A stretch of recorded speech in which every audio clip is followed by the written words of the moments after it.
Good morning दोस्तों, स्वागत है आपका आज के मुख्य समाचारों में। जी हां दोस्तों, यहां पर आपको देखने को मिलेंगी सुबह से लेकर शाम तक की तमाम बड़ी खबरें, मुख्य समाचार, ब्रेकिंग न्यूज अपडेट्स के रूप में। तो दोस्तों, आप सभी लोगों से रिक्वेस्ट है इस वीडियो को ज्यादा से ज्यादा लाइक और शेयर करें। तो दोस्तों, सीधे चलते हैं आज की पहली बड़ी खबर की ओर। ओमिक्रॉन को लेकर सरकार की चेतावनी, ट्रैवलिंग और भीड़भाड़ से बचें। जिन जिलों में नए केस 5% से ज्यादा, वे अपनी तैयारी शुरू कर दें। जी हां दोस्तों, कोरोना के नए वेरिएंट ओमिक्रॉन को लेकर खतरा बढ़ता जा रहा है।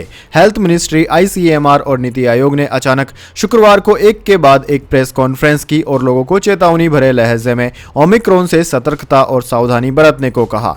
सरकार ने यह भी कहा कि जिन जिलों में 5% से ज्यादा केस है, वे जरूरी तैयारी शुरू कर दें। आईसीएमआर के डीजी बलराम भार्गव ने बताया कि ओमिक्रॉन बहुत तेजी से दुनिया में फैल रहा है। लोगों को सतर्कता बरतते हुए गैर जरूरी यात्रा और भीड़भाड़ से परहेज करना चाहिए। उन्होंने कहा कि जिन राज्यों में कोरोना के नए मामले बढ़ रहे हैं, या यूं कहें कि जो 5% से ज्यादा पॉजिटिव केस वाले जिले हैं, वे कड़े उपाय लागू करें। हेल्थ मिनिस्ट्री के ज्वाइंट सेक्रेटरी सचिव लव अग्रवाल और बलराम भार्गव के बाद नीति आयोग के सदस्य वीके पाल ने भी मीडिया से बातचीत की। उन्होंने बताया कि कोरोना से यूरोप के देशों की स्थिति बेहद खराब है। यहां डेल्टा के साथ ओमिक्रॉन वेरिएंट के केस भी तेजी के साथ बढ़ रहे हैं। ऐसे में हमें हर एक स्थिति से निपटने के लिए तैयार रहना होगा।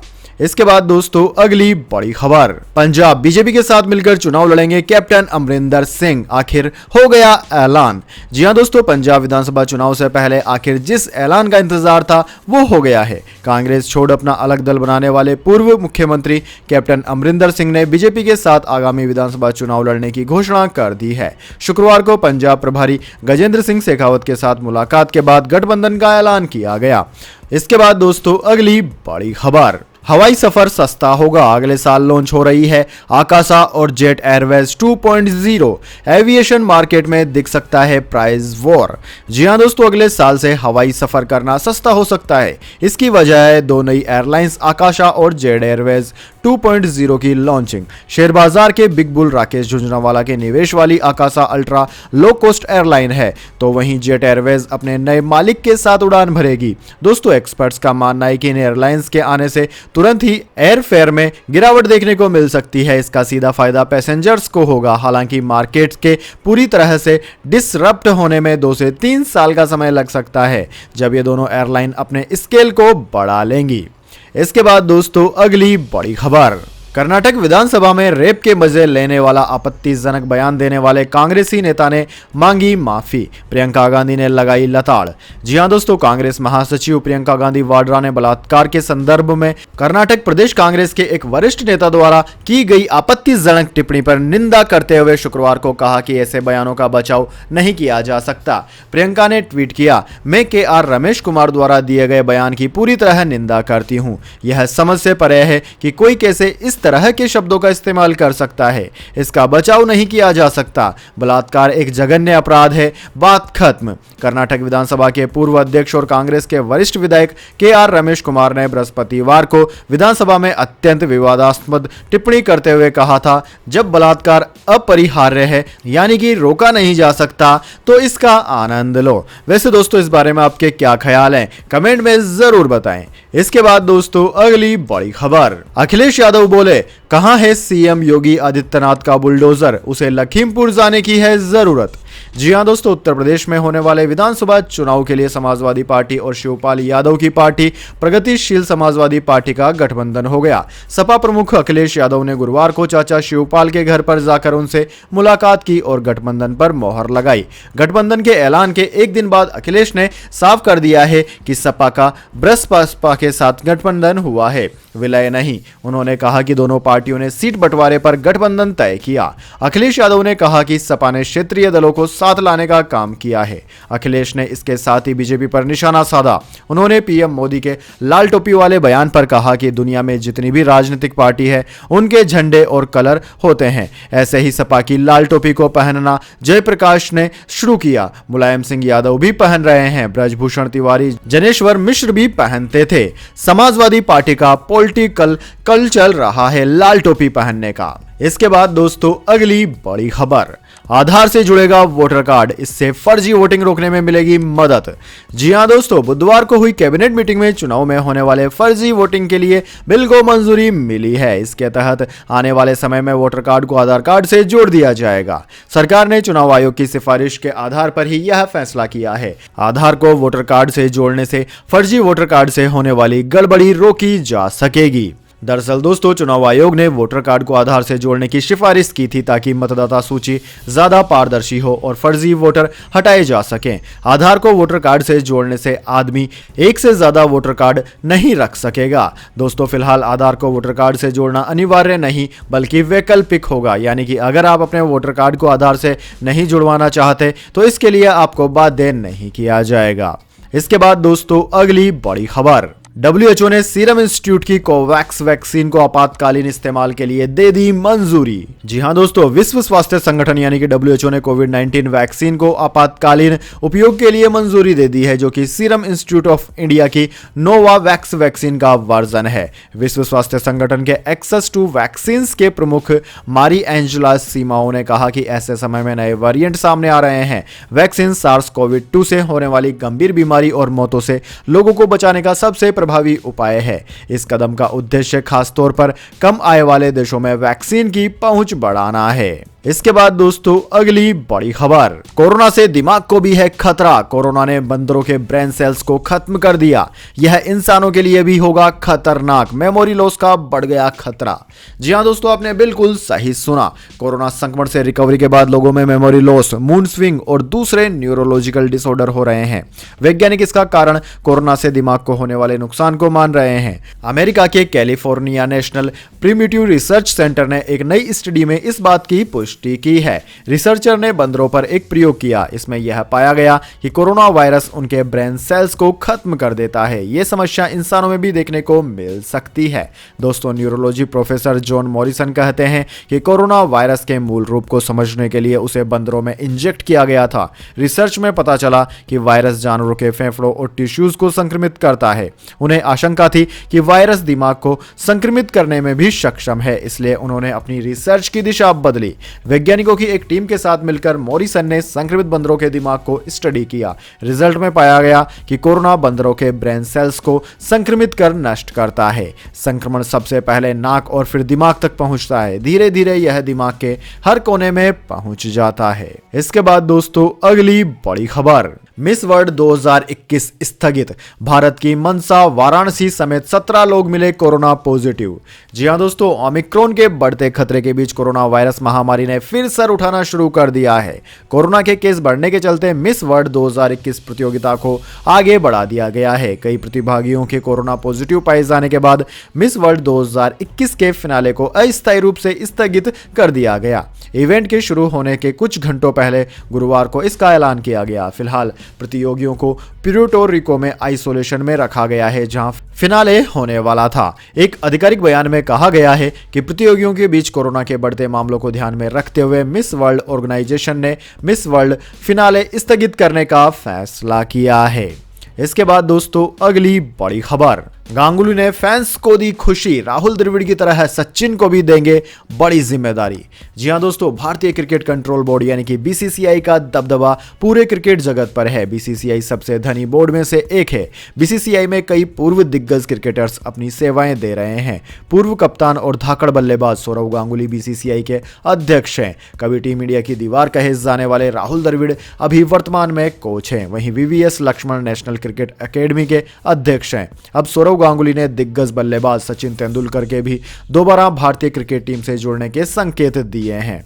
दोस्तों, BCCI अध्यक्ष सौरव गांगुली ने एक YouTube चैनल को दिए इंटरव्यू में कहा कि सचिन थोड़े अलग तरह के इंसान है। वह सभी चीजों में पड़ना नहीं चाहते हैं। अगर सचिन तेंदुलकर भारतीय क्रिकेट से किसी भी तरह से जुड़ते हैं तो इससे बड़ी और अच्छी खबर कुछ भी नहीं हो सकती। उन्हें किस तरह से शामिल करना है यह देखना पड़ेगा, क्योंकि हितों के टकराव का मामला रहता है। आप गलत हो या सही, आप कुछ भी करें, विवाद आपसे जुड़ ही जाता है। आपको हमेशा ही सही प्रतिभा को खोजना होगा और सचिन को टीम में लाने के लिए रास्ता तलाशना होगा। इसके बाद दोस्तों अगली बड़ी खबर, हिमाचल प्रदेश में बर्फबारी, 8 शहरों में पारा शून्य के नीचे, केलांग में -8 डिग्री, अब मैदानी इलाकों में बढ़ेगी ठिठुरन।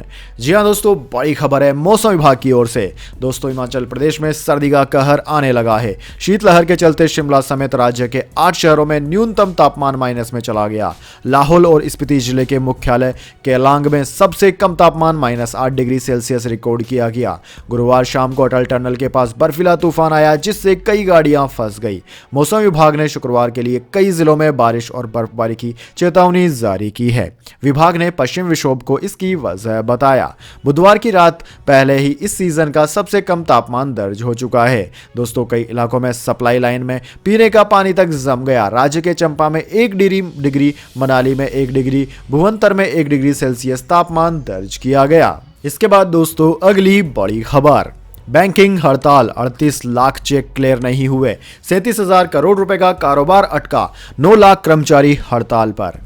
जी हां दोस्तों, सरकारी बैंकों की हड़ताल से अब तक 38 लाख चेक्स की क्लियरिंग नहीं हो पाई है। इससे कुल 37,000 करोड़ रुपए ट्रांसफर नहीं हो पाए। पहले दिन इसकी वजह से करीब 19,000 करोड़ रुपए का कारोबार प्रभावित हुआ। आज दूसरे दिन भी 9 लाख बैंकिंग कर्मचारी हड़ताल पर थे।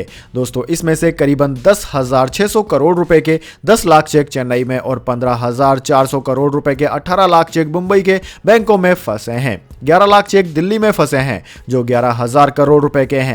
ऐसी खबर है कि सरकार सरकारी बैंकों में अपनी हिस्सेदारी 51% से भी नीचे कर सकती है। बैंक कर्मचारियों की यह हड़ताल सरकारी बैंकों के निजीकरण के विरोध में है। यूनियन का दावा है कि सरकारी बैंकों का उपयोग सरकार बेल आउट के लिए करती है, यानी इनके पैसे से दूसरे बैंकों को मदद दी जाती है। इनमें हाल ही में यश बैंक रहा है। सरकार इस साल सेंट्रल बैंक ऑफ महाराष्ट्र को निजी बैंक बनाने की योजना बना रही है। बजट में सरकार ने 2 बैंकों के निजीकरण की बात कही है। अखिल भारतीय बैंक कर्मचारी संघ AIBEA के महासचिव CH वेंकटचलम ने बताया कि गुरुवार को हड़ताल की वजह से 20 लाख से ज्यादा चेक का क्लियरेंस अटक गया। इसकी वजह से 18,600 करोड़ रुपए के कारोबार पर असर हुआ। इस हड़ताल से चेक का डिपॉजिट, कैश की निकासी और लोन जैसे काम पर ज्यादा असर हो रहा है। इसके बाद दोस्तों जाने अगली बड़ी खबर, लेकिन उससे पहले जान लेते हैं कि इस महामारी यानी कि कोरोना महामारी के देश और दुनिया में कैसे हैं हालात।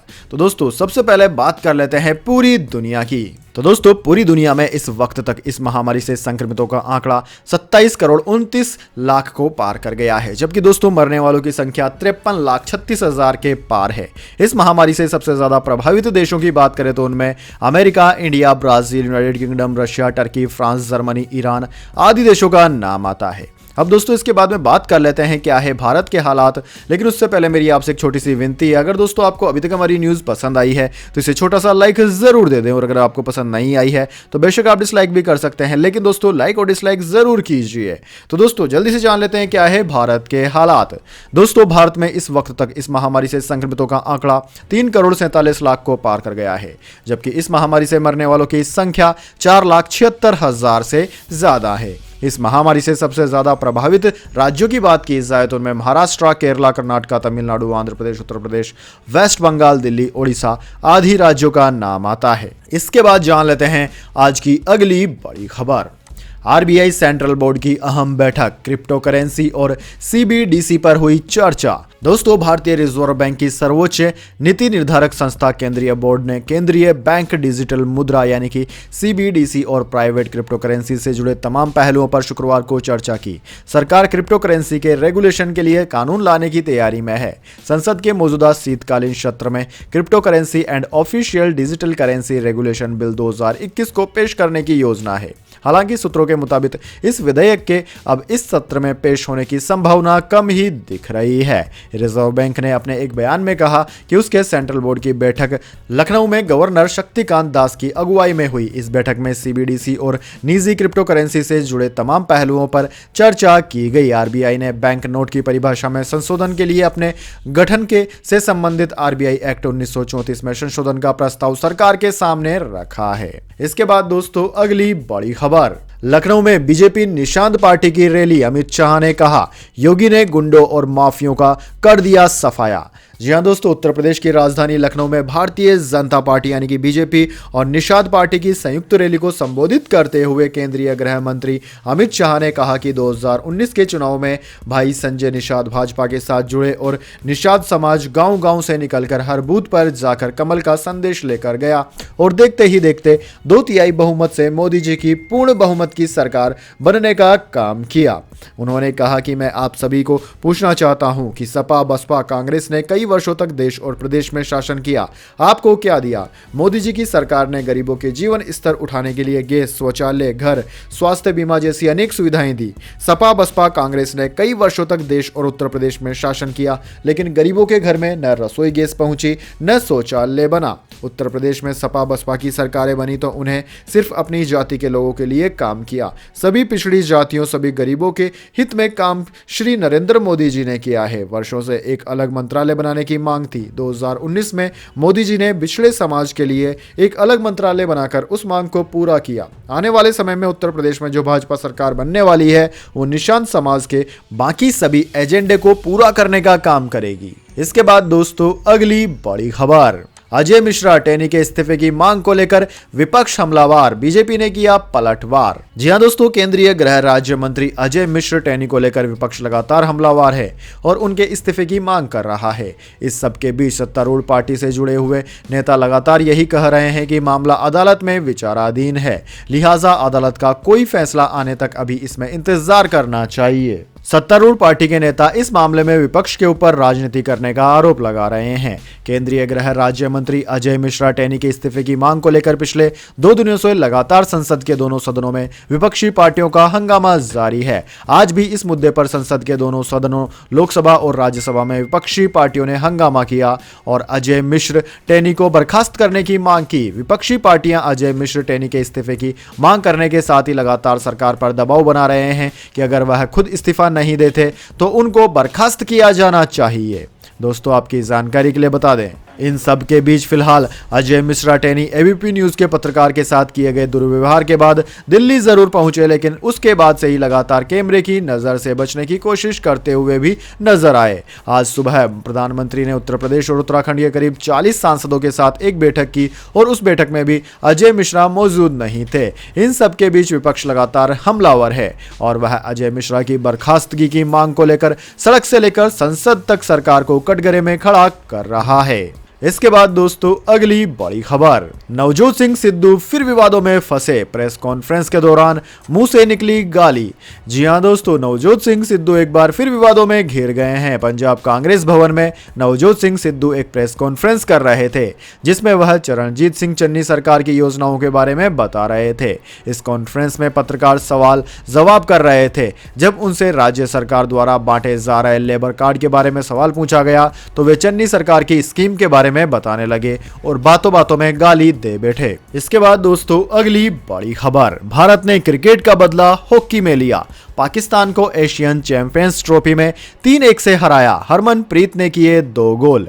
जी हां दोस्तों, भारत ने पाकिस्तान से T20 क्रिकेट वर्ल्ड कप में मिली हार का बदला हॉकी में ले लिया है। एशियन चैंपियंस ट्रॉफी के शुक्रवार को हुए मुकाबले में भारत ने पाकिस्तान को 3-1 से हरा दिया। भारत की ओर से हरमनप्रीत सिंह ने 2 गोल किए, 1 गोल आकाशदीप सिंह ने किया। इससे पहले 24 अक्टूबर को पाकिस्तान की टीम ने T20 वर्ल्ड कप में टीम इंडिया को 10 विकेट से हरा दिया था। पहली बार वर्ल्ड कप में टीम इंडिया को पाकिस्तान से हार मिली थी। दोस्तों आज ढाका में खेले गए एशियन चैंपियंस ट्रॉफी के इस मुकाबले में जीत के साथ भारत के 7 अंक हो गए। भारत का सेमीफाइनल में पहुंचना भी अब पक्का हो गया है। वहीं पाकिस्तान की टीम भी सेमीफाइनल में पहुंच सकती है क्योंकि इस टूर्नामेंट में केवल 5 ही टीम खेल रही है। पाक टीम के भी 1 अंक हैं। तो दोस्तों यह थी आज की तमाम बड़ी खबरें। इसके बाद दोस्तों अब बारी आती है आज के माइंड क्यूज क्वेश्चन की। जी हाँ दोस्तों, एक आसान से सवाल का जवाब देकर आप जीत सकते हैं एक अमेजिंग सरप्राइज गिफ्ट हमारे यूट्यूब चैनल की ओर से।